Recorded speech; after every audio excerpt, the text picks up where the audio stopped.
Does AI at least give us the capability to train lawyers and doctors better and faster? It does not. Barely. What it does is it gives us a chance to say, well, first of all, we have 1 million lawyers in the United States. I'll say the hot take.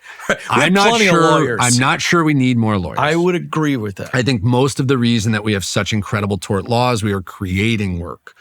We are creating demand where there is a lot of supply. Now, that is a policy, and I would go crazy on talking about that one. But let's go back to we cannot print doctors. We are not going to print doctors. Correct. And AI is probably going to marginally improve the experience by which a doctor learns how to be a doctor, but on the whole, that process is a trial by fire. I mean, literally, it is designed to test the doctor in mostly emotionally and mentally, but also quite physically, right? The rounds that you do, there's just an incredibly hard process that they put you through to say, okay, you can now go save someone's life.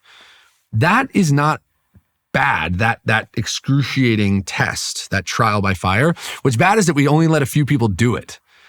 It would be really nice if we'd let a lot more people do this, but we don't because we don't print med schools, so we can't make more doctors. What we can do is make the doctor more effective and also start to replace and bifurcate administration from care. And this is, again, one of the principal ideas in the book, which is that we have basically forgotten the purpose of a hospital.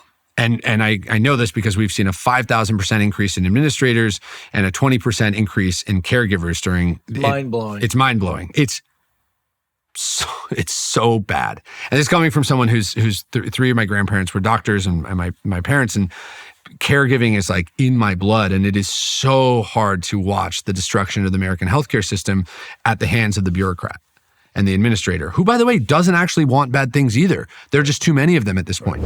Cheap stuff usually costs you more. You buy the bargain mattress, and 3 years later, you're replacing it. That's why I love Avocado Green Mattress. They're assembled in the USA with certified organic materials, and they're built to last. So you're not throwing it out in a few years. That means less waste and a healthier home environment. That's how you buy well. Go to avocadogreenmattress.com/Ken and get an extra $50 off adult mattresses with the code FRONTROWSEAT. So you were saying that we've forgotten the purpose of a hospital. So we built a hospital now. Most of the purpose of a hospital is for administration. It's to collect dues and revenue and not to actually provide care. And you can see this when you walk into a hospital.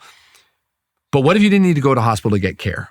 And this is the question that Function Health asks and other of these health apps, which are, go do a lab, go to a LabCorp, get a phlebotomist to draw blood. We'll analyze that for 170 markers, and then we'll tell you how you perform based on, who you are and your peer group. That is upstream understanding of our health that we have never had, that is unlocking for people a better life overnight. Yeah. Pernuvo, you don't need to go to a hospital. Go get an MRI, full body MRI scan every 2 years. And we'll tell you if you are, if you have any pockets of any tumor. And all of a sudden, what you start to see is like the hospital the purpose of the hospital, which is a place to get care, has actually just been totally messed up because so much of the care that we really seek is so much further upstream. By the time we're triaging major problems, it's not too late, but it's super expensive. What we want is technology that allows us to treat ourselves, the sovereign individual pursuit, much further out front, to know what our markers are, to know how to serve them. And this is the work that, Mark Hyman and a lot of these people do to help people make smart decisions on their own behalf.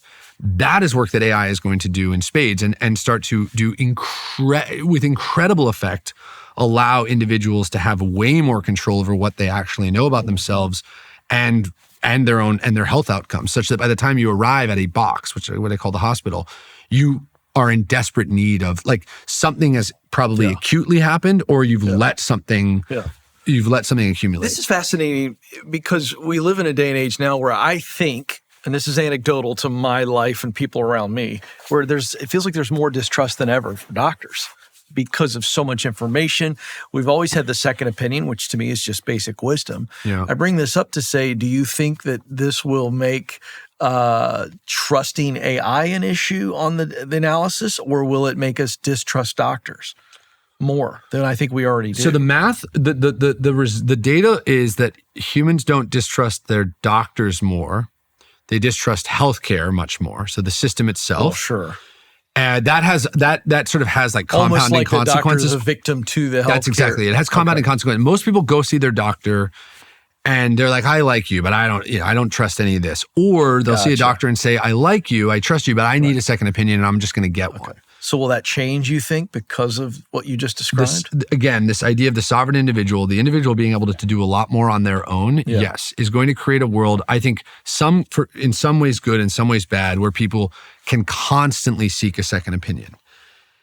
And this will have some strange consequences. But in the end, I think the net effect of this, which is going to be pretty interesting, is that people are going to know a whole lot more about themselves.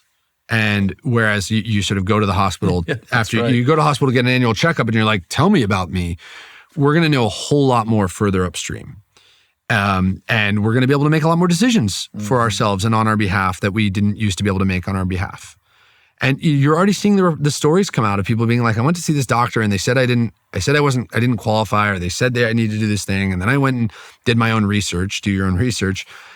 And whatever, pick an AI tool they were using or pick research they did on their own, I actually discovered that I could do this instead. That is going to become pretty normal. And I think what's going to happen is the role of the doctor is going to become much more about a caregiver, as I described earlier, and the role of the healthcare system itself is actually going to shift, where people start to realize they can do so much more on their own, much, much, much further upstream.